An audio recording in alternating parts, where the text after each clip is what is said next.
Hello again, everybody, and welcome to another edition of the Inside View with Teddy Panos. I am your host, Teddy Panos, coming to you from the InsideLowell podcast studios here in downtown Lowell. Got a special guest. You caught a glimpse of him, I bet, right off the top of this, but we got lots to talk about with Lowell City Manager Tom Goldner, and we're going to start that discussion in a moment. We are recording this podcast on Wednesday, April 26th. In the afternoon. Lots of stuff happening now and lots of stuff happening over the last year, which is almost to the day, 2 days to the day of when Tom Goldner was sworn in as Lowell City Manager. So we're going to catch up on all of that. We're going to grade him. We're going to evaluate him, just like you folks have been doing on our website. But before we get to that, I just want to thank our sponsors for helping to make this podcast, all of our podcasts, and all of InsideLowell possible as well. Of course, our friends at the Washington Savings Bank, hey, they've extended their offer where they're going to give you $300 if you open an account and get $1,000 worth of qualified direct deposits in that account. It's payroll, social security check, whatever qualified deposit is, get it directly deposited into that account, $1,000, they'll give you $300. And that offer is available to Lowell and Dracut residents only, and it runs through June 30th. They've extended it another 3 months. Learn more online at washingtonsavings.com. Want to also thank our friends at Hafner's. You see that donkey kicking behind me. Hafner's kicks, it kicks. Don't take any chances with your home. Hafner's takes the worry off your mind with their comprehensive services, whether you use propane or heating oil. And by the way, they're not just a winter company. Propane heated swimming pools. Anyone who has a heated swimming pool knows what a luxury that is. Hafner's can do that for you as well. They also offer great options like auto pay and auto delivery to make your life easier.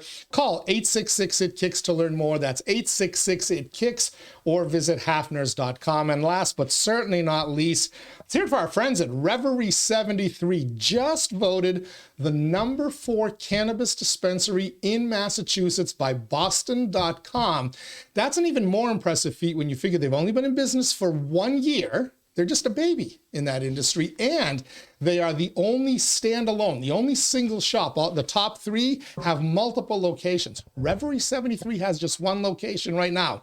They're working to change that, and by the end of the year they will. But their location right now, 1148 Bridge Street in Lowell. Learn more online at reverie73.com. Let Reverie 73 elevate your cannabis experience. And with that, I welcome in for his second visit to our Inside Lowell podcast studios, Lowell City Manager Tom Goldner. Good afternoon, because we're recording this in the afternoon, Mr. Manager. How are you, sir? I'm very well. Thank you very much. This is obviously my second opportunity to be here. I've been offered by a guy by the name of Mike Bacigalupo. Do you know him? I think I've heard of him once or twice. Nope. I'm going to stay right here with you. Okay, good.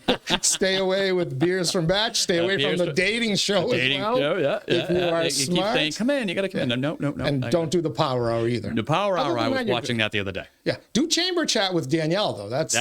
She's nice. She's nice to the guests. We can't have that. Of course, you see the dark side of her when the... Oh, yes. When the cameras go off and the microphones peaking at 9 a.m. and peaking at 9:30. And she peaks every day. Every moment of the day. Does a great job at the chamber. And honestly, if it wasn't for the Chamber of Commerce, as well as the city helping out and many restaurants like the Athenian Corner, I think we did a good job on March Madness, which is in March. We had a lot of good people, a lot of people very interested in it, got a lot of folks. And if it wasn't for the Chamber of Commerce, we wouldn't have been able to do that. I know you folks enjoyed it as well, and we're going to try to get it bigger and better for more people. Let's do it every year. And Danielle is a great resource for the city, obviously for the Chamber, and for me here at Inside. Simply gets it done. Invaluable, exactly. Let's talk a little bit about you. I invited you on to kind of do a year in review because you got sworn in April 28th of 2022. Here it is, almost to the day, 2023, 1 year. So I wanted to kind of ask you to evaluate yourself and talk about some of the issues. Then this funny thing called life or government gets in the way. And on Monday morning, that's correct, the city of Lowell, City Hall, and all of the buildings throughout the city were victim of a now confirmed cyber attack. Where are we today as we sit here on Wednesday afternoon at about 2:30? Well, we like to call it a cyber incident. Cyber incident. Okay. So that's telling. I'm going to follow up on that. But where are we today? Are the systems operational, running? How much of a detriment is this to getting city business done? So I say we, MIS, who is Miran Fernandez and the professionals in our MIS department. It's important to know if it wasn't for them, we probably would have more issues, more problems, more challenges than we do today. They picked up something in between the 3 to 5 o'clock range a.m. on Monday morning. Alarms started to go off and things of that nature. So we were lucky enough that we had the professionals in place. And the best way I can describe it, Teddy, is they unplugged the system, right? So right out, done. How it happened, that is still a work in progress because we really truly don't know.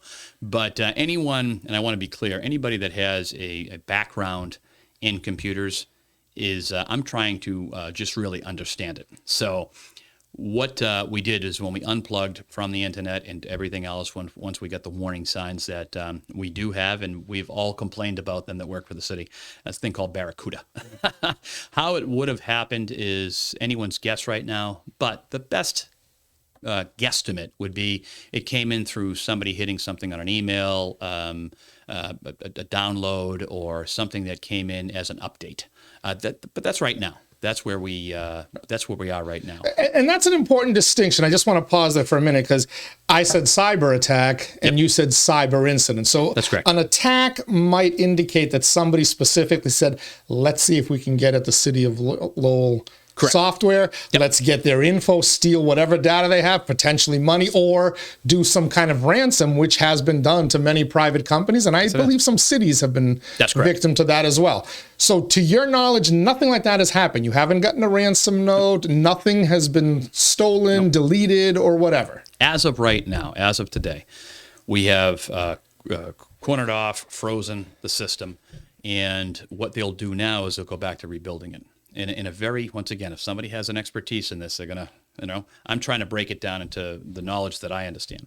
If the city manager's office had a section of the computer system, they would come in, they would check all of our systems, make sure that it's okay, and then upload it to the mainframe. Now they know the mainframe would make those checks, making sure that there were no worms, Trojan horses, whatever the case may be, that would cause future damage. Then they would go to the treasurer's office. I think you know the treasurer. They'd get on to the treasurer, they'd break it down, they'd ensure that there is nothing in there. Then they would plug the treasurer's office into the mainframe. Now at this point, the mainframe would do its thing, make sure there's no problems. Now we're off and running with 2 offices up and running, and then so on and so forth. But every desktop, every section, so it's been sectioned off is the best way to say it, will be cleaned, ensured that there are no worms, Trojan horses, anything there that could cause the mainframe harm. And then therefore we would lose valuable data. As of today, we have not seen that. Of course, there's been a breach. There has been an incident. But the most important thing for people to know right now is that 911 is still working. It has never gone down. Fire, police, give us a call. The 3200 number is up and running. And as of this morning, which is today's Wednesday, right, as you had mentioned earlier, the phone lines are coming back on. So our phone lines are coming back up. So that's another good piece for coming over. People are going to be able to call us. What has happened, what has thrown a little bit of a wrench into it, is just the normal day-to-day operation. People saying, boy, I really wonder if I have an excise tax. Let me call. Making that phone call, that didn't go through the last few days. Will it go through today? Yes, it should. It should continue. But once again, we're in the up and down phases. When will we have full access to computers? That's still something that we're working on, because it's not worth the risk to just start everything back up and let that I call it a worm. I'm sure there's the technical name for it. The Trojan horse there to go do what it wanted to do, which once again was stopped by the professionals. Miran Fernandez and his team. They couldn't ask for a better team. So if it wasn't kind of an intentional attack, although I imagine whoever sent out an email or whatever, they intend to do harm. Is it something as simple as an employee opening an email that, from the Nigerian prince that will give you $10 million if you send them 5,000 or whatever? Is it something as simple as that, an email that somebody should not have opened? It could have been. Once again, we still don't know. It could have been. By the way, we will know where it came from at some point. So you'll track that employee down. Oh, I'm sure. I'm quite confident it was a mistake. We're not. We've had the timing is weird though. 2, that's 3, 4 in the morning on a Monday. So you're finishing up a weekend. Nobody's at work until 7 or 8. That's why we're thinking it might have just been something. But it could have been embedded into any one of our downloads. I mean, things download all the time. And was it one of our contractors that we were downloading the ABC software, whatever the case may be? Was it in there by accident? Maybe. We don't. We will know at some point. But the prudent thing to do was to unplug the system, clean the system, clean the hard drives, as in the computer that you have on your desk, clean them all, make it where it is not dangerous to the city, and then plug them in. And I hate to say this, but it's kind of a one-on-one. It's a one-time, so it is going to take us a little bit, and it's important to know, for the folks to know, phones are up and running. There's some things we just can't do yet, but So what's our time frame here? Monday is May 1st, which is when tax bills are due, residential, commercial tax bills. Are you confident that you have everything back up and running Monday, or are we talking this is going to extend into a second week or maybe longer before you can go through this very methodical process? I'm glad you brought that up, because tax bills, excise taxes, anything like that, that's in the cloud. So you can go online right now and still pay. Why? Because that is not in our mainframe. That is what we call the cloud. That is, think of it as a third party. So when you go into do this, you can click, and when you're clicking to an authorized third party from the city. So that none of that has been interrupted. For instance, I'm still getting my emails because on my phone, my city phone, I have I'm connected to the cloud. So I'm still getting emails. But there are a lot of folks that are just simply on their desks every single day. We have a lot of folks at 9 to 5 every day doing their thing. There's no reason for them to have a city phone to access their city emails. Quite frankly, people don't want to do that, and I don't blame them. So that's where we're having the issue right now. If we're talked about, I truly believe, once again, we're in the right spot. The emergency management that Miran and the MIS department has been so far so good. We've talked to our friends in the public safety world, and I'm talking not Lowell Police, Lowell Fire, the other folks, and they've come in, they've talked about it, and they're telling us at this point in time we're doing everything we should, and quite frankly, we're impressed and happy with the way the order of operation that has happened. When you say you've brought in other folks security experts who specialize in this, what level are we talking about? State police, FBI? Who comes in and looks at this? Higher government folks. You're not saying those 3 letters FBI, which leads me to believe you have called because FBI in. But this is, when you attack a municipality, that's a branch of government. That's correct. It's a serious crime, whether you're doing it just to be destructive or with trying to steal money. So you can imagine, or you could think that every person that you would think would find this important to try to find the person that did this or the people that did this. They've been in. That was an immediate phone call. All right, so I'm guessing FBI. How about Homeland Security? CIA, is it potentially an international incident? No, I'm not. Oh, come on. Nobody watches this. It's not radio or newspaper. Nobody watches these silly podcasts. The best way to say it is that the appropriate authorities have been in with us in contact multiple times, multiple authorities, to ensure that all is well. And with the folks at All Is Well, they're also very impressed with the professionalism of MIS. I've also had the opportunity to sit with our MIS team with other vendors that have wanted to come in. And when I've talked to the vendors afterwards, I'm like, so what do you think we're lacking? And not once, not twice, but 3 times. All 3 times the vendors turned and said to me, they're doing a great job. We have storage if you'd like it, which, that just tells me that the professionalism that we have within the MIS department is exactly where it needs to be. When you have somebody from the exterior that's trying to sell you something, telling you they're doing a good job. And now that you have the authorities coming in afterwards and saying, your emergency planning, this is done properly. They acted accordingly like we would ask you to. And quite frankly, we're very happy with the term cyber incident because we don't really exactly know yet what it was. Everyone's speculating it's an attack, it's in all this business. All I can tell you right now, and it's not because I'm not telling you, it's because we're still in the process of blocking this stuff out and trying to get to the bottom of it. Okay. Well, it is comforting to know, though, that the MIS people, as you said, they caught it, whatever system was set up, triggered an alarm, and that they caught it at 2 a.m. And I spent early Monday morning oversleeping my alarm to give a ride to the airport to somebody. Your folks caught the alarm and may have saved the city an even bigger. I have MIS folks down there and they'll tell me, they pick up their phone the first thing and they look at their phone every morning, do whatever they do. I don't have that on my phone, just to ensure that the system is running appropriately and to ensure that nothing has happened. So, Midan's team is probably, I can't say enough about them right now. Yes, is there a gap? There absolutely is. But when you have Fortune 500 companies, Fortune 100 companies being hacked, I'm pretty proud of what the folks in the MIS department have done. Kudos to them. Last thing before we kind of look at your first year in office, it's April 26th. I remember a news story. I read it somewhere. InsideLowell, may have been a few other places. Police Chief Barry Goldner announced his retirement. When he announced it was effective April 30th. That's correct. Yeah, here we go. 4 days away. 4 days away. Who's replacing him? Right now, we're going through the process. We had 3 people that applied. There's 3 internal candidates. I mean, I thought it was important, especially with the fact that Superintendent Richardson, who was here prior to, and Superintendent Goldner, they worked so hard to get the Mass Police accreditation with the entire leadership of the LPD, to get the Mass Police accreditation.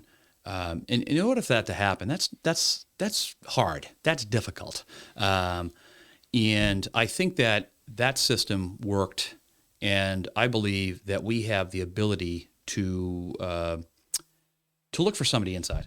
There are a lot of people saying, "Are you going to go outside?" And I'm like, I think there's going to be there'll be movement when we move from the inside. And I liked what I was potentially seeing with the candidates that applied. So we have 3 internal candidates. The interviews are going on. They've gone on this morning. Today, 2 today and 1 tomorrow, I believe. I'm pretty sure of that. So when you say you posted the job and have been going through the process and all you got was 3 internal candidates, did you post it internally? Because you made it clear, I think, that you were going to promote from within. That's right. You said this, whoever the next chief was going to be was somebody who's already wearing a Lowell police badge. That's correct. Did you post it so that others could see? Let's say in case New York or Capitol Police Chief or somebody wants to apply? Did you post it? No, somebody asked me that, and they shouldn't you do that? And I said, I have to be honest with you. I'm doing it from the inside because I want to see the growth through the department. I think that everybody that's within a department or within an organization, there are times that we haven't run into, or I personally haven't run into in the last 363 days, that maybe you could go on the outside. Maybe you should. But if an organization is not trying to incentivize or educate their number 2s, 3s, 4, all the way, we have 250, we have 250 slots, right, of sworn officers. We should consistently be looking to move people up. And some of those people won't want to move up. And I've had those discussions with multiple patrol folks, and that's okay. There's nothing wrong with that. But I really believe that we should be giving the opportunity for people to come up through the ranks, actually, if you will. There's no reason to be looking outside at this time. So April 30th is a Sunday. May 1st That's is correct. a Monday. Yep, May 1st. Yeah. Chief Goldner will be working till 59 p.m. Yep. As of May 1st, he's not chief. Will we know the new chief before? Monday morning, May 1st? I believe so. But, I want to give the appropriate kudos to the superintendent. He's done a good job. And then that happens till, like you said, midnight, if you will. Okay. And like as if any other situation, somebody goes on vacation, there are 2 very competent deputies that are there. that anything were to happen, the deputies are in charge. Okay. And the reason I asked that is because you had that cyber incident at 2 a.m. on a Sunday night into a Monday morning. Let's say you haven't named somebody. Who does everybody go to if, God forbid, something were to strike the city at 1:30 a.m. I will say this, and I want to make sure I get this correct, but in any matter, in any time, there's the officer in charge, the OIC, and I might have that terminology wrong, but it's typically a captain. So when the two deputies and the superintendent are not around, the officer in charge makes the call. That happens every single day. 365 days a year. When an incident were to happen, the OIC makes the call to the two deputies as well as the superintendent to say, little FYI. Superintendents and deputies, similar to, I would say, myself and the superintendent of schools or the assistant city managers or stuff like that, things are going on throughout the night. We're updated on a very, very regular basis if need be. There is always that, if need be. So the two deputies being Deputy Hudon, yes, and Deputy LeBlanc. Deputy LeBlanc, correct. Yep. Who should the OIC call at 1:45 a.m. on Monday morning? My understanding, how it happens today. No, on 1:45 a.m. Monday morning. So let's say 1:45. Well, let me give you the comparison.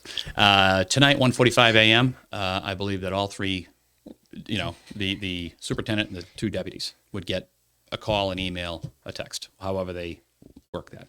On Sunday morning at 1:45, it would be the two deputies. They would get the calls. They're both going to get the call. Absolutely. There's no question about that. I mean, anytime the OI, and I really hope the officer in charge, I really hope that's the terminology, because sometimes even no, that wasn't right. They'll correct me on it. But I swing by on a pretty regular basis to talk to the officer in charge. And sometimes it's a lieutenant, depends. But more so not, it's a captain. It's one of the captains who has that particular shift. And they, if you're a captain, you have an awful lot of experience. You have an awful lot of experience sitting behind that desk when you have a captain there. And a lot of your lieutenants have it. And then, quite frankly, some of our patrol, some folks in patrol, they have more experience than anybody else. They've just really chosen to stay, within patrol. I have learned so much talking to different officers as to why I'm like, how come you never did this? How come you never did that? And they're like, I love what I do. And it's this. This is what I do. So. All right. We're chatting with Lowell City Manager Tom Golden. You are watching the Inside View, one of our podcasts here on InsideLowell.com. As we like to say, if Lowell is your home, this is your place. We also like to say news, information, and sometimes entertainment on your schedule, not ours. So regardless of when you're watching this, I want you to know that we recorded this on Wednesday afternoon, April 26th, nearly 1 year to the day of April 28th when Tom Golden was sworn in as city manager. We're going to look back at that year and some of the major issues that he has been dealing with. I want to thank our sponsors for helping to make our podcast and all of InsideLowell.com possible. Thanks to our friends at Reverie 73, just voted the number 4 cannabis shop in all of Massachusetts, and they're barely a year old. So bigger and better things surely to come for them. And the other interesting fact is the top 3 all have multiple locations. They were the highest ranking single location shop. So that location is right here in Lowell, 1148 Bridge Street. Coincidentally, right next to that Hafner's gas station and car wash, kind of like their two logos side by side. You can't help but trip over them. Anyway, let Reverie 73 elevate your cannabis experience. Visit them on Bridge Street in Lowell. Check them out online, reverie73.com. Thank you as well to our friends at Hafner's.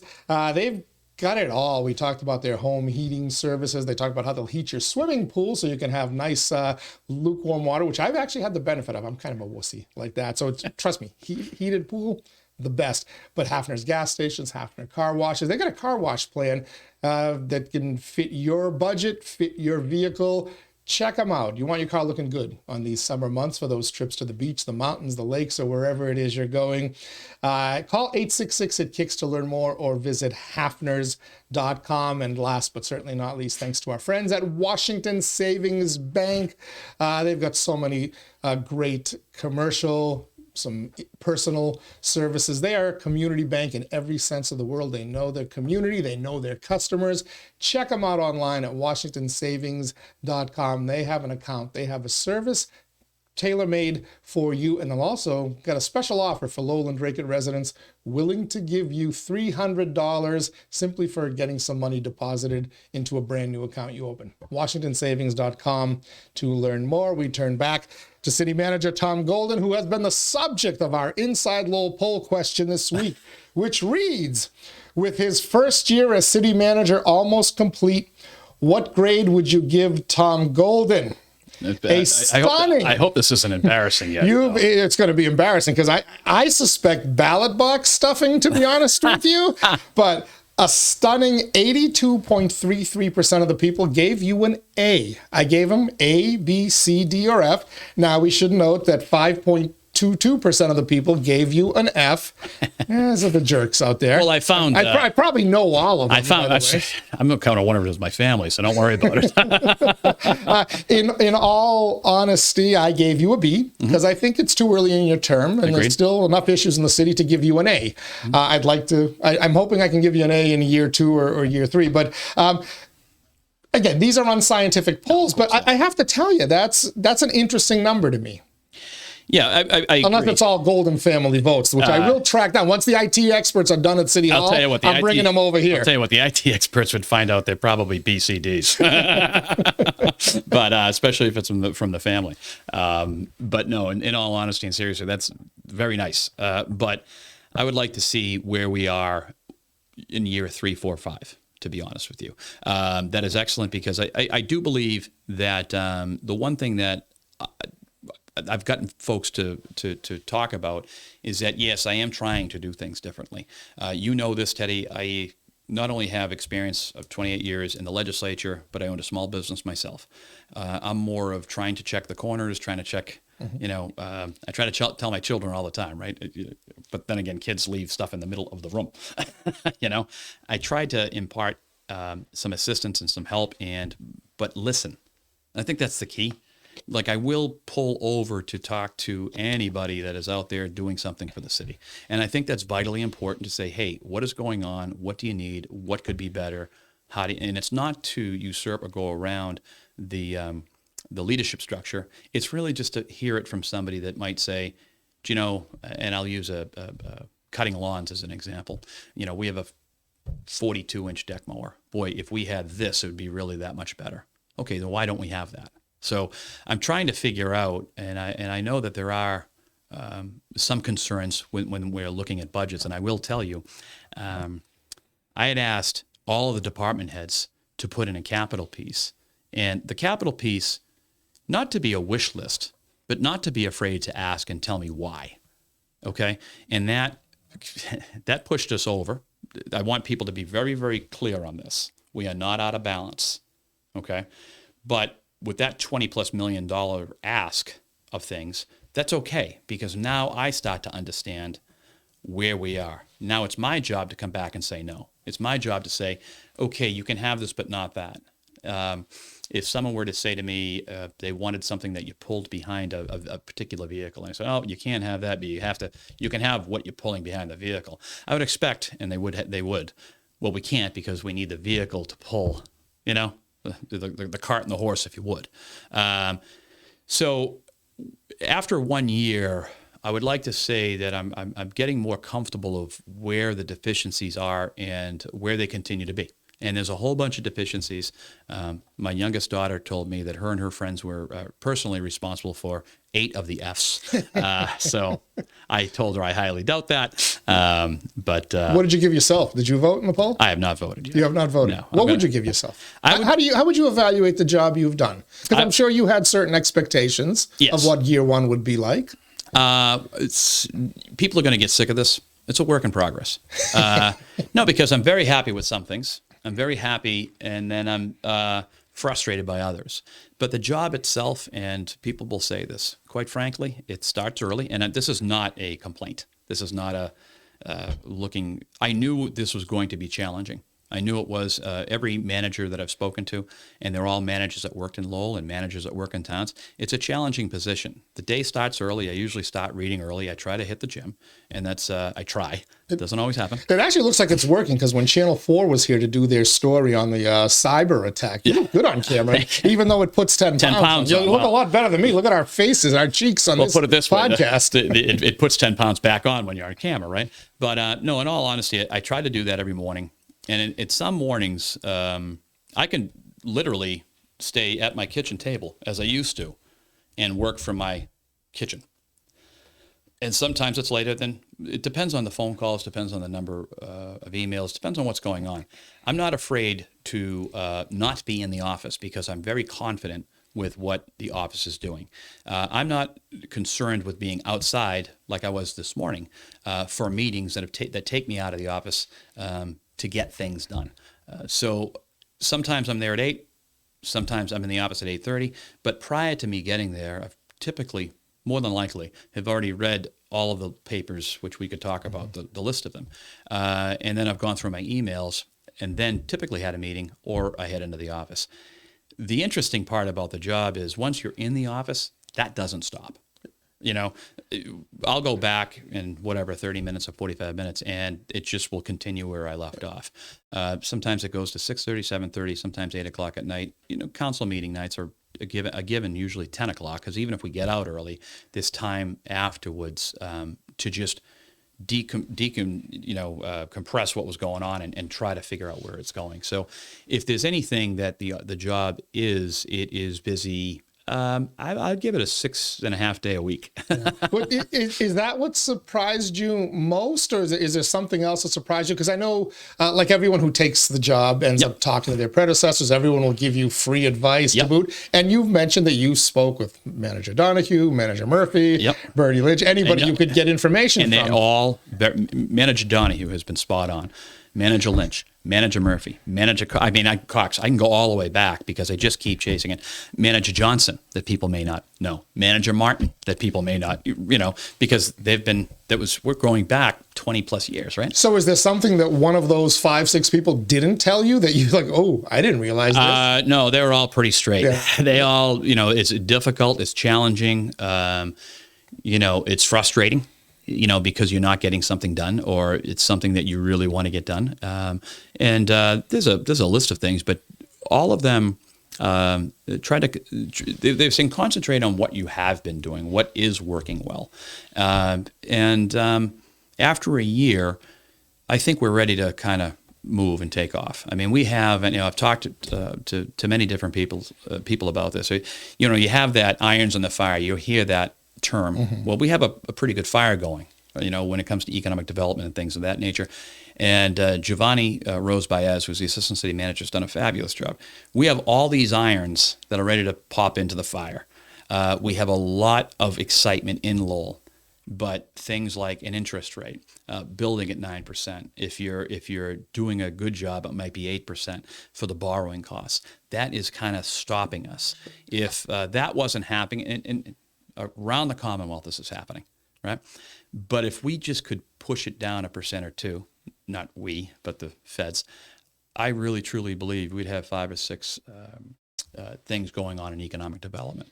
We like I said, we have those irons that are placed around the fire. We have people that are excited. I met with people today in regards to stuff like that, and it's just, if we can just get that to tick down a little bit, I think we're going to be in great shape. And I really believe we're going to be in great shape. Optimistic that something big or semi-big pops economic development. Well, I don't. Year 2. I think that if you're going to bring in 10 people, that's exciting to me. 5 people. You want to start a business? That's exciting to me. We are, we're pretty close to, hopefully within the next couple of months, having some victories. And I don't ever want to say that somebody's victory of 5 people coming into the downtown or Centerville or Pawtucket, wherever they're going to put their businesses, is 5 any more important than 25, 50? Sure. Would I love 500? Absolutely. But something, we have to stay within the niche that we have. And I think that is when people are coming to us, the folks that I spoke to just today, I want them to know that the city believes, and they feel that they're important. 5 people, 25 people, 50 people, 100 people. It's all the same to me. We have some development going on downtown right now. There's a couple of things going on that people have seen, people that know about. But I think that one-stop shopping that I've always talked about. We have Allie Carter, by the way, who works for Giovanni, is just a rock star when it comes to eco-dev. She's doing a great job, and someone like Allie Carter has taken control of a particular project. So now Teddy Panos, the builder or the general contractor, doesn't have to bounce around to the fire department, doesn't have to bounce around to, over in the building department or planning or anything like that. She's the point of contact. Now, Dave Fuller has been a point of contact, our building inspector, for things that have moved forward without a hitch. We've had issues when I first got here where people are throwing their hands in the air. I can't do this. I can't do this. I think the goal is to try to calm things down, bring people together, make sure that one person from the city is responsible for you. That's it. And when you have a question in regards to your development or what is happening, John Smith over here, or Giovanni, or Dave, or that's your person. You don't need to call around and find anybody else. So we've kind of implemented that. That is working well right now, and I'm excited. That's a small change, but it's a big change to a contractor. Sure, they're very, very happy. The folks that I've talked to, thank you for allowing me just to call one person. So little changes, little victories. Well, let's look at some of the issues, and some of these you've received criticism from, others praise. But there was one particular thing that happened in your first year where I haven't spoken to a single person who said, Great job. And sure. Even some of your biggest supporters and best friends have said, what the bleep is he thinking? What happened in the solicitor's office? The solicitor's office, And I don't want to... No. So Helene, it's very good. Helene Tomlinson seemed like a really nice lady. Wonderful person. Yep. But it was... I almost felt sorry for her. I wanted somebody to throw in the towel when the school committee sure. was just beating up on her, because I thought it was like almost like piling on. But clearly that was a misstep. What happened there? That's on me. 100% on me. I think that the experience that she had was what I was looking for, but the municipal experience is still so vitally important. Understanding how and how to run a public meeting it can be frustrating. It's not frustrating to someone like, say, you, because but you're in the public, right? You do this. You've been doing this for years. I've been doing it. But when someone has the experience that you're looking for, but you think you can just turn it into public experience, that was a challenge. What was that experience? She seemed to have a kind of like a family law background, if I read it correctly. Yep. Why was that important to? Because of litigation. We're looking at litigation. The litigation side of the law department is vitally important. What we have been doing in the past is putting a lot of litigation out. So I wanted to bring people in that really truly understood. Or from my perspective, not being a lawyer, that understood the inside of a courtroom. How does this work? How does this operate? Some of the attorneys that we had, they had that experience. Some didn't. But as you know, there's a lot of people that left for, let's be honest, it was more money. We had some really, really good people up there. So I was trying to stay within the litigation attorneys, and one out of two, Corey Williams has done a great job. John has done a fabulous job up there, and he's my real estate guru, actually, to be honest with you. So Attorney McKenna, Attorney Williams. So those folks have done a great job.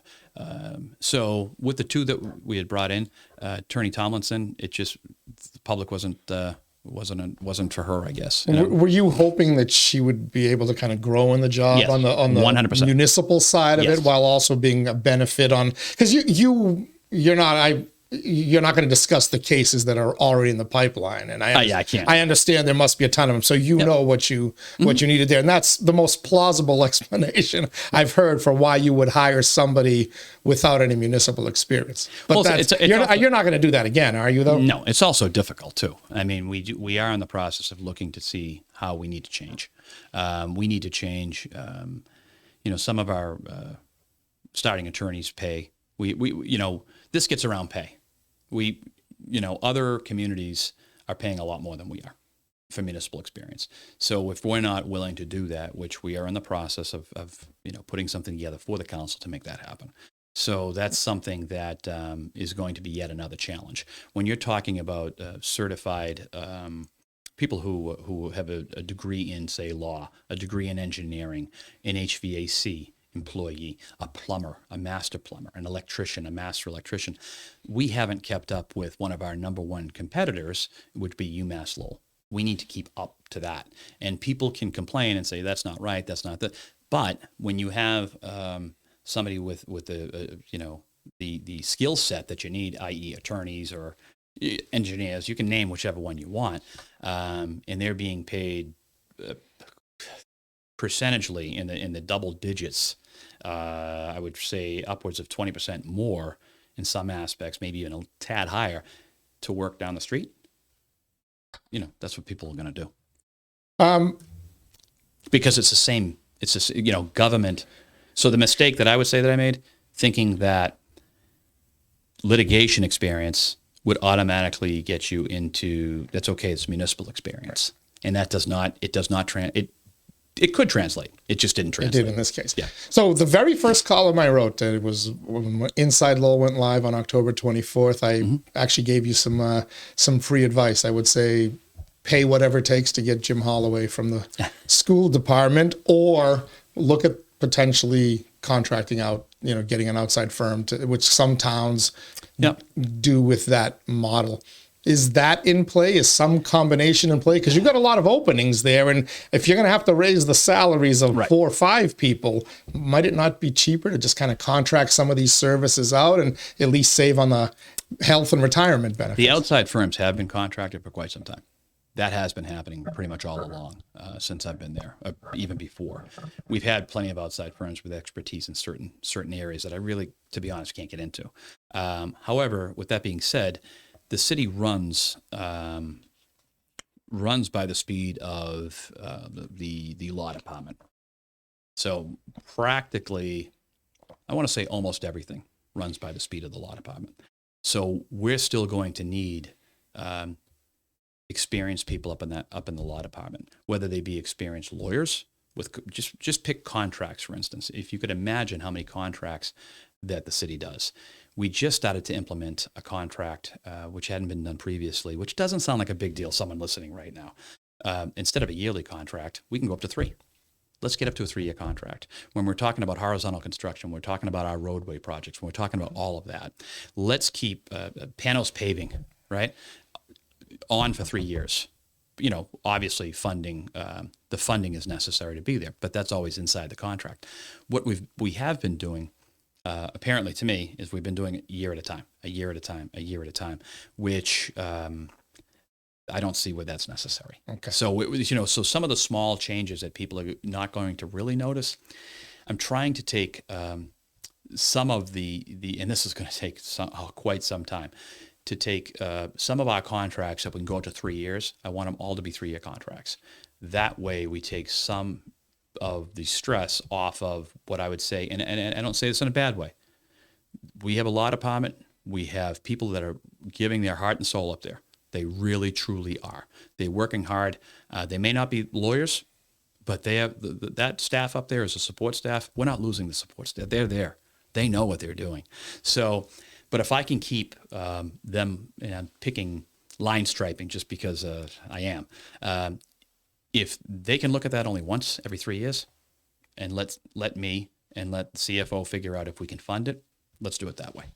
So you're brushing aside my Jim Hall suggestion? No, I just, there's a lot of things I can't. Okay.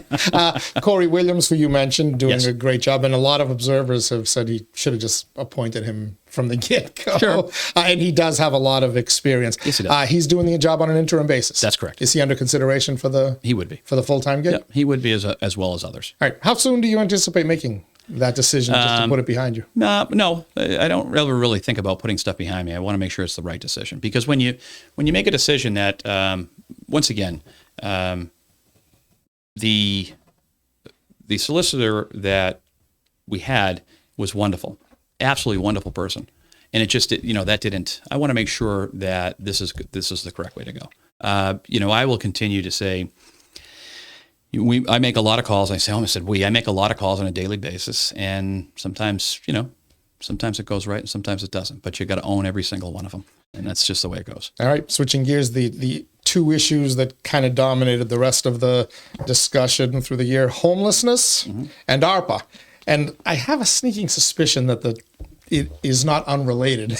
Why there's been so much focus on the homeless issue, which has existed forever in the city. It has, but homeless is really, it's plaguing every city and town. A lot of people don't talk about it. We talk about it a lot. And it is true. I mean, I personally myself was just walking Monday. Just Monday, I was walking down on Appleton Street, Summer Street, and I don't like it. I do not like it. And I've been down there many times. I drive down there often, and people know who it is, Police 10, everyone sees the car. I'm down there often. I was down there late last night checking on something that I know Assistant City Manager Machado and I were talking about, and I checked on it, and we talked about it today, and our suspicion is correct, but we'll deal with it. But walking in that area, I'm not happy about what's happening. Things need to change. I think that I've said that since the beginning. The city council feels that way, which is very important. They're the board of directors. They tell me, I run the day-to-day operations. They tell me how to run them. But I really believe that the council wants to move in a direction that is considered fair to people who are homeless. I really do believe that. Some people try to paint a picture that they're just trying to throw everyone out, and that is not true. That is not, if you watch any of the council meetings, when they talk about homelessness, there is a lot of empathy there, but it needs to be fair, and we need to do it right, and how can we do it better? So the point really comes back to this. What we're doing today and what we have been doing is not correct. It's not working. My concern is this summer, if we can't get by some legal, once again, I'm pushing this over to legal to make sure that everything we're going to do is legally fine, because I know there are people that want us to fail. They just do. They I'm sorry to say it like that. Yeah, they all speak every Tuesday night. I mean, I had said to one person at one point in time, and yes, did I probably get a little warmer than I normally would? But I made the comment, and it calmed the situation down. And I said, do you think I'm not trying to solve this? Do you think I have I don't have the answer, but we're trying to figure this out. What can we do and what can we not do? What is acceptable? What is not acceptable? I have a lot of thoughts on that. Everyone has a lot of thoughts on that. And I like you, we have so many friends that we went to school with, just get rid of people, do this. People always have an idea of just do it. Well, I'm responsible, the council's responsible to make sure that the city is not in a negative position, a negative light, a negative position at any point in time. This does take time, but as I stated last night on the council, we are in the process because we've been listening. We've been listening to what the advocates have been saying. We have a homeless protocol that should be coming out soon. I was hoping it was going to be sooner than this, but a cyber incident happened, and that kind of takes your attention off of things sometimes. So it is my hope that I'm going to have it out to the council. We're going to have to be able to, kick it around a little. Because there was a little criticism last night of your homelessness director, or whatever the official title is. Like, you keep telling, what we're saying, you keep telling us it's coming. It hasn't come yet. When's it coming? Once again, because it's not something that you just put out and hope that it's going to be fine. When we put this piece out, I know the people that are against this and think that there's nefarious things going on here, they're going to start taking shots at it. But we meaning the administration, we've taken all their information. We've looked at it. We've looked to see, and we've changed. We've flexed on some of this stuff, which we're putting our finishing touches on. Legal has it, and once again, that could be a bottleneck, but it's not because they're not working. They're working. Quite frankly, the league, our law team is working their tails off. I hope you didn't flex in a way of being more enabling, because I think last night was an important meeting. And again, whenever you're watching this, we're recording it on Wednesday afternoon. Last night was a city council meeting. Correct. And there was a turning point, because a lot of people have been trying to say things, and I've been trying to say the exact same thing, but two speakers, both downtown business owners, found the courage to come forward. And I'm going to tell you, there's a lot more than those two. Trust me, folks. They reach out to me constantly, and I know they're emailing counselors constantly, but they're afraid to speak publicly because they fear there will be some backlash because the advocates are so passionate and they're out there every single week. But this impression has been created that the city is awful to the homeless and that they're mistreating homeless and they're going to ship them off to die and whatnot. And then it was Elena from the Purple Carrot Company last night, and Craig from Warp and Weft, who came out and said the words that I've been trying to find for months to say. And they say, this isn't a homeless issue, because the advocates are trying to make it a homeless issue. And people are kind to the homeless. They bend over backwards, the homeless. They said this is a vagrancy issue. And my PR mind immediately clicked like, damn it, that's the wording. We're not talking about homeless. We're talking about vagrancy.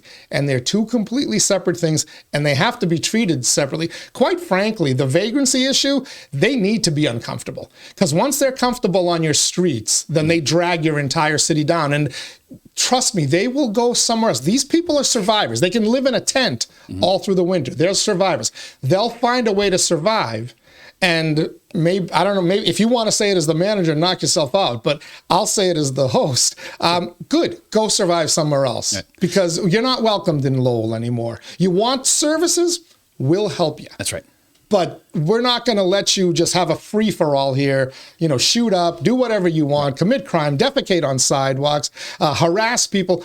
That's not what we're trying to focus on, because it's not fair to 115,000 people and the businesses who are trying to attract people to your area. And I bet you that number is 24, if that many. I was just going to say that. Now, are we going to let them run a city of 115,000 people? Are we serious now? But that's the interesting thing when you said that, vagrant, the word vagrant, because we've been talking about that for a while, and I applaud the two that came forward last night to talk about that, because it's not about homelessness. It's, quite frankly, if anybody walked away and felt as though that those two business owners were cold-hearted or not empathetic. They're two of the more liberal people I know in downtown. Yeah, they don't. If anyone came across and said that they, I'm never going to those establishments again, you do not know those two individuals, because I do.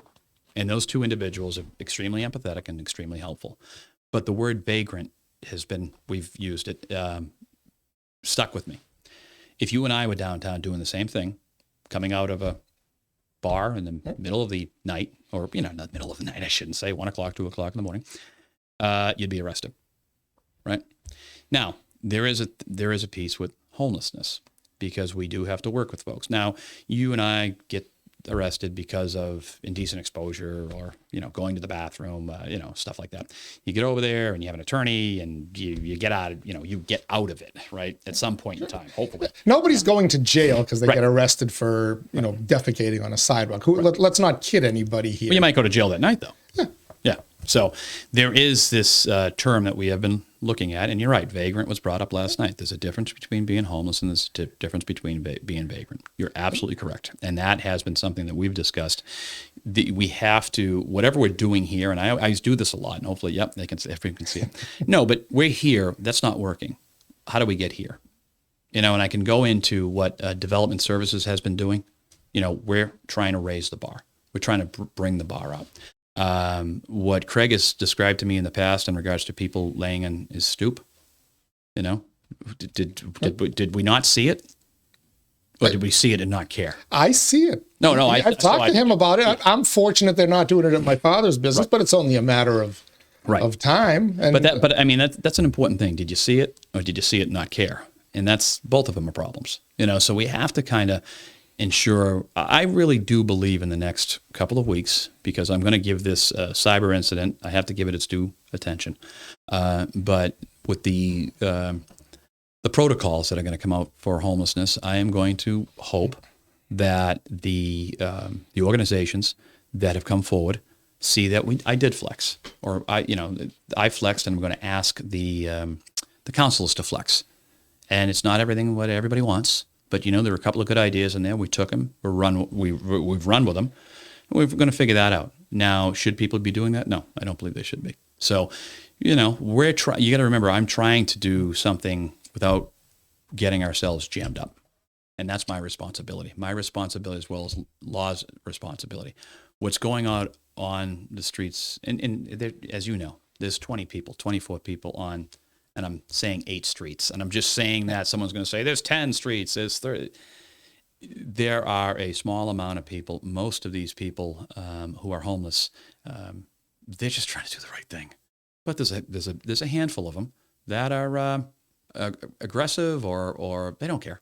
You know, they're not really caring about what's going on. I'm also hearing a lot of discussion about, well, they're coming from the surrounding towns, and Tewksbury and Chelmsford always get the blame. But one of my theories is when they started cracking down on Mass and Cass and other larger gateway cities started cracking down, that's where they're coming from. Do we know where these folks are coming from, the ones that are causing the main problems? Are they coming from the Tony suburbs, or are they coming from Boston? Are they coming from Charlestown and Somerville, the communities that said, hey, we want to be something better. We want to be an economic development mecca. We don't want to be Panhandler Alley. I will tell you, I have been downtown once again, and if people are wondering, they've seen me down there. People have.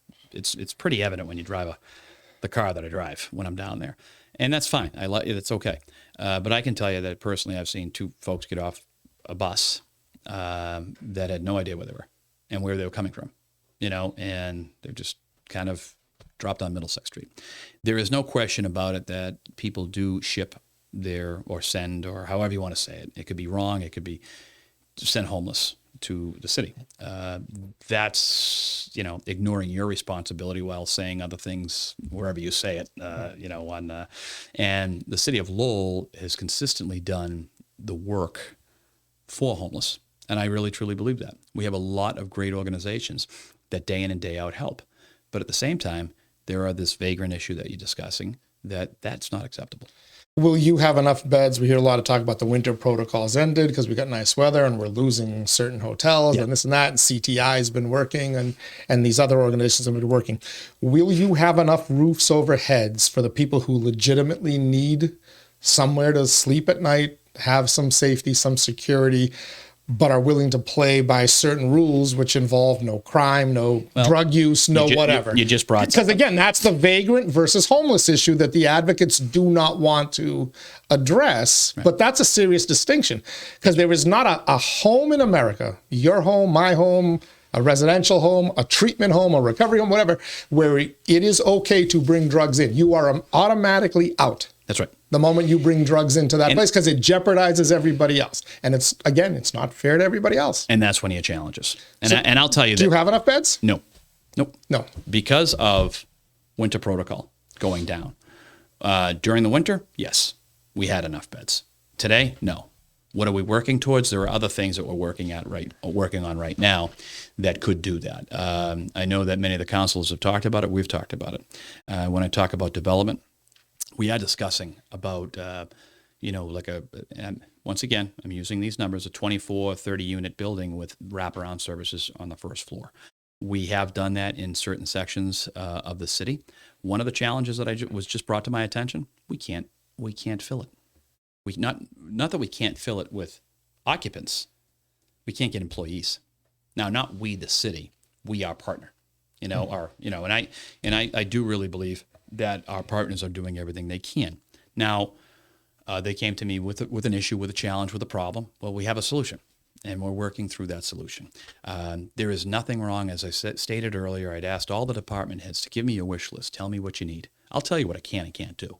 But it's important for me to understand what it is you need. So I've talked to some of our partners, and partners have come forward and said, this is a challenge for us. I said, okay, let me see in this side what we can do to help you to become the organization that can do this. We the city, probably, and I'm going to do one of these, probably will not own a shelter. We probably will. Now, will we own the building and send it, and contract it out? That's a possibility. All that stuff's a possibility. But I don't see the city doing like the ownership of a property. If we can help an organization buy a shelter, because then there's monies involved with trying to take care of the individuals, yes, we would. Are we concentrating on currently right now to take potentially women off the street? As you know more about than anybody listening, when you're talking about challenges, with the population of women, when you're talking about trafficking, are we actively trying to take care of that right now? Yes, we are. Is it easy? No, because there's a lot of irons that need to get into the fire. How many beds do you need? I would probably say, as of today, you'd probably to everyone would have every head in bed. Everybody who is okay with living by certain rules of civility. I don't. 50? 100? 50. Yeah. 50. Okay. So I would say 50. And I think Ms. Fitzpatrick said that last night. That number fluctuates, right? That's what I wanted to get at. She was at 8. Right now we're at 85 rough sleepers, outside sleepers, whatever the case may be. Would 35 of those, 45 of those come in every single night? Yes, probably. Teddy, I'm guessing. Because tomorrow, what I did find interesting is that people will go visit someone in any town USA. They'll go, jump on a plane, train, automobile, go visit Teddy over in, I don't even want to name a town that's homeless over there, and then they'll come back. It's like a vacation. And it's crazy as that sounds. I've talked to people who are homeless, and to all the folks who you don't know what he's talking about, I go to these places. None of that stuff bothers me. I talk to people. It doesn't bother me. Quite frankly, I had a very interesting conversation with somebody walking down, and they weren't too happy with me because a comment was made, that's the guy, and I'm not going to say how he said it, that's the guy that doesn't want us to camp outside anymore. And he said it to one of his friends. So it's recognizable, I guess. He could have been, but basically the two gentlemen I'm talking about, and I know who they are, they could have been the F that I received on that. I could have got an F. Yeah, they do have cell phones. Yeah. So, but it's something that for anyone to think, honestly, that the council, this administration is being unfriendly to homeless, that is not the case at all. That is not the case at all. And you're only thinking the way you want to think. Vagrancy issue, it doesn't matter if you and I did it at 2 a.m. or somebody else does it. Everyone should be treated the same. Okay. Are you suffering from motion sickness? When you said motion sickness, actually, Teddy, I do, because whenever I've been on a cruise, it does take me a day to get. You didn't finish your meeting last night. Now there were some motions that got lengthy and dominated the discussion, but this is an every week occurrence. There's bundling, there's putting it off to next week, and so on and so forth. And we're just about to get into campaign season. Is I kind of approach that a wise ass way, but there are folks who have theorized that it is hindering your ability to actually act on some of the motions and manage the city. There's been a pushback from certain councils. I know Councilor Corey Robinson, very early in his term, when it was suggested, went hard, like, hey, we've got serious issues that have been neglected for years. But here we are a year later, and we still have tons of motions coming forward. Does it hinder your ability? Does your staff spend too much time in your mind responding to motions and not enough time actually implementing some of the potential solutions? I can give you the breakdown, I guess, right? We meet on Wednesday mornings in regards to motions, sometimes with the entire staff. For instance, if you were a department head and you had 2 or 3 or 4 motions in front, you'd be at the meeting. And then on the following Tuesday, you'd be back in to discuss what's going before the council. So how long does that take? It takes 2, 4. We've kind of looked at this multiple times. It probably takes, and people are going to shake their head and they're just not going to believe this. Just in the city manager's office alone, it probably takes 10 hours a week, maybe 12, just to put it together. Now, is that me doing it? No. I'm not. I'm in and out, as you can imagine. I'm not sitting there. Quite frankly, I wouldn't be able to. The way they put the piece together, but a lot of it is reading, rereading, changing something that just doesn't sound right. Because everything's coming from all different areas of the city. And okay, how does that sound? And, sometimes it comes across, it's not a complete motion because we're trying to give an update and the council wants it back, wants us to take it back, which is 100% correct. None of that's a problem. But I would say in total of the week, we're dealing with trying to put the packet together probably 10 hours, maybe 12 a week. Now, but the council is always signaling to us and I don't think there's a problem with motions. to get to your point, because they're always signaling to the administration where we should be concentrating. That's the council's job.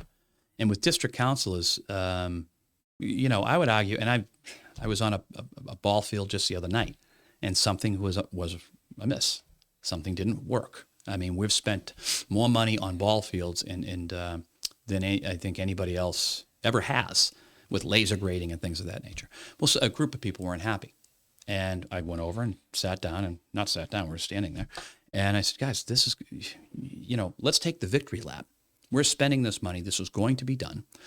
It's going to be to what you expect it to be done. We have never laser graded, that I know of, a field in the city. And lo and behold, the only thing that stopped it from happening was the fact that it rained. It's my understanding, which I will go by and check myself, that it's completed. So we're trying to change expectations. Should councilors stop motions? I don't think they should, because they're listening to the constituents that elect them.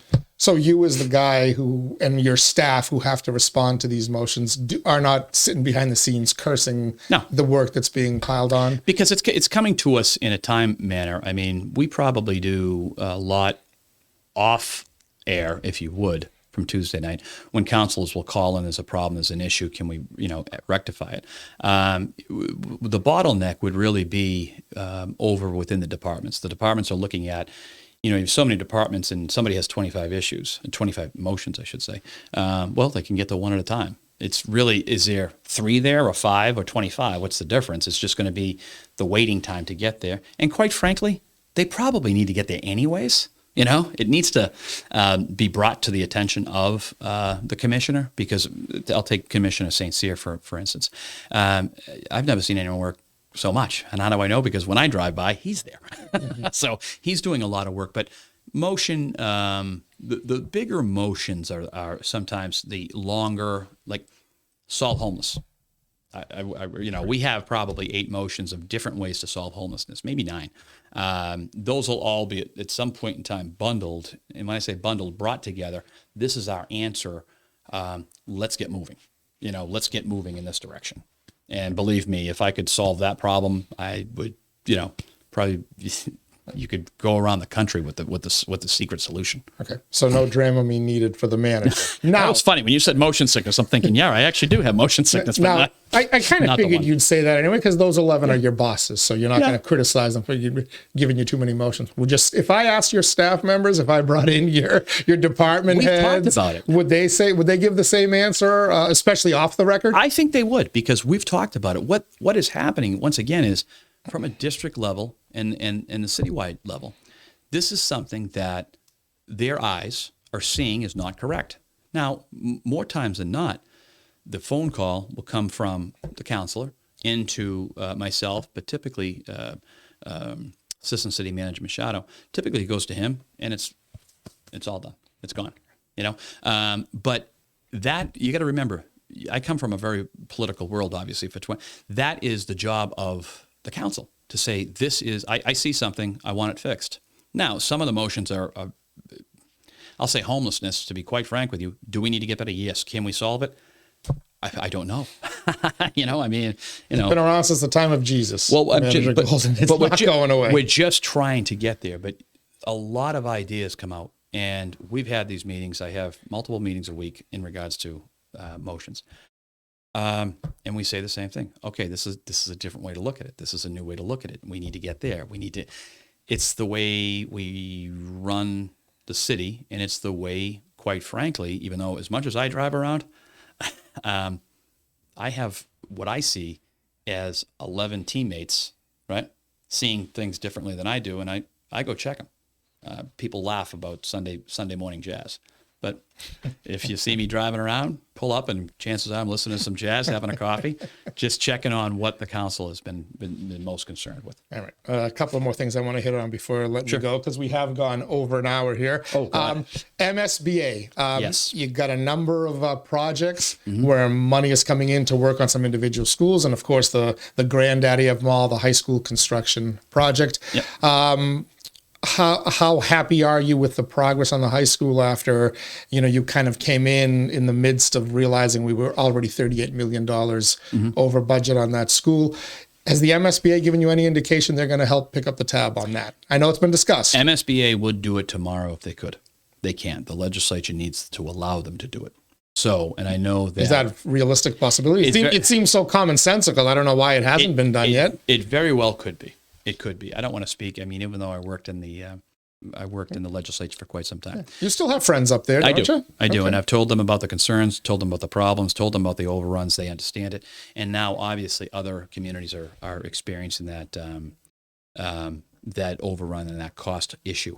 I would be cautiously optimistic that something could be done. Do I think that the entire $38 million? No, I don't think that. I don't think that at all. But is there something that could assist us? Possibly, yes. But let's remember, MSBA is still, we say this magical number of 80%. It's really not totally 80%, but I don't want to get into the whole piece of numbers of the balance of 240 over here and so on and so forth. But the state has done an awful lot for us in regards to our school buildings, along with the high school, which is moving forward. That is going in a very good direction right now. I know we will have our challenges when we get into older buildings. There's just no question about it. That's what happens. I've been in that area of business, not that big, let's be honest. The stuff that I've done has been smaller, but you do always have cost overruns, but that's why you have the contingency. Contingency is there to keep those cost overruns within budget. So I'm happy about that. But the loan orders for boilers, all throughout the city, the HVAC systems, the one thing we didn't hear an awful lot about this year, not to say we didn't. I always want to try to preface that because somebody will say, that's not true. I went and read to a school, and I'll tell you, they weren't complaining about heat. It was hot as it was hot. Actually, yeah, knock on wood, we didn't get a lot of that from parents. There was the flooding from that record cold weekend where some and I was over there, and boy, Ricky Underwood does one heck of a job. Paul St. Cyr, myself, and if I could tell you, Ricky Underwood jumped up in there, and I'm like, don't do that. You're going to get burnt. Well, he didn't get burned, but he was awful red. We were there as things were breaking, and but the team that the school department has, as well as our own team in the city, it's just hustlers. They make it happen every single day. But with our HVAC, with the money that we are putting into maintenance, and I think people are overlooking that. Were there problems? Of course, there's problems. There's 29 schools. You know what I mean? There was a couple of days there was no heat in the city hall, or it was acting up. That happens when you have a big organization. But as I can recall from years past, that wasn't as prevalent. Now, some teachers listening right now and saying, "Oh, my room was cold." Yes, I have. I've been in the apartment business for a long time. It's a tough balancing act. Teddy Panos is in apartment 1 and John Smith is in apartment 2, trying to regulate it to make sure that is a challenge. That is a real challenge. But no schools were canceled that I know of. Maybe you can help me. School wasn't canceled because heat was down. School wasn't canceled because of this. So I'd like to say we're on a better path than we have been in the past, and it's because we've had the ability to get in and get that maintenance done. That in some instances, Teddy, and I've mentioned this, it's been 4 to 5, 6 years. Not because of the people that work for us. It's just we didn't have the resources to put into it. Okay. That the Pawtucketville schools, I can't remember if it was the Pawtucketville or the Wang where the pipe burst. That was the Wang. Okay. We wrote something on InsideLowell, and you were quoted as, talking about the work that everybody did. And I specifically praised them. And somebody reached out to me, a parent said, that school's, it's not as rosy as you painted it, Teddy. There's still ceiling tiles that are hanging. Mm-hmm. Is that still the case, or is that back to where it was pre-broken pipe? The last time I was over there, if they're waiting on ceiling tiles, if we're waiting on ceiling tiles, we're actually waiting on ceiling tiles. We don't have a stock room full of ceiling tiles, and so that is the case. Yes, you are correct. I'm in and out of schools normally on a day-to-day. I shouldn't say day-to-day. Normally, it's because of community events, and yes, I do see things that need to get better. There's no question about it. But is the heat on? Everything's working. Everything. I'll tell you right now, the next concern we're going to have is air conditioning. Yep. Okay. That's coming. It is coming, but It's I that made the comment. I said, we need to worry about heat right now. Air conditioning is uncomfortable a couple of days. And I'm not saying please, someone's going to take that the wrong way. I'm not saying it, but it's I'll just say it, would you? We all went to school and it was 95 degrees and they didn't call off school for too much heat. Sometimes these generation, and actually, it's not the kids, the parents, suck it up, people. It's a couple of days. You all went to school in 95-degree days. Suck it up, people. Well, some of them are in inner classrooms. Go ahead, say it. I want to hear you. No, some of it are in inner classrooms. I'm not going to say it because some of it's inner classrooms and come here and, the AC doesn't work in my office either. So, I mean, not all the time. But I mean, if I'm going to pick something to put all of our eggs into right now, I'm going to pick heat. And that's what we've been doing. So, all right. Last discussion. I wrote the number. I circled it 5.5%. What is that? That was the tax increase in your very first budget, which admittedly you kind of had to pick up a ball that had already started rolling. Mm-hmm. The general belief was, all right, we're going to get soaked for 5.5%. Year two, it's going to be a lot less, especially because it's an election year. Mm-hmm. And then your CFO started talking about, we need $20 million more dollars. Well, and people started talking about 9, 10, 11%. You're probably far along the path of putting the budget together now for the next fiscal year, aren't you? We are. However, so to get to that point, we asked everyone, the $20 million really comes from the wish list. And that's true. Because they're telling us we need $20 million. So such and such department needs $500,000 more. Such and such department needs $1 million more. So that's how that works. That's that $20 million wish list. We will be balanced. I can guarantee you that. Now, it's going to depend on the appetite of myself and as well as taking the temperature of the council. There's no easy way to say this.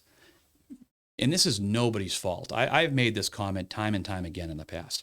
If you want to talk to me about how I voted on a bill 25 years ago, you can't ask that question. You have to be in that time frame to know what was going on. Why did I vote for tax? Why did I cut the tax? Why did I do whatever it is what I did? And that goes for 2 years ago. The environment at that time dictates what you need to do. And I say that because it's vitally important because people want to point back and the councilors did this and the councilors did that. There was 0, 0, 0, 0, 2, 0, 1 while given 3%. What was the appetite? What was going on?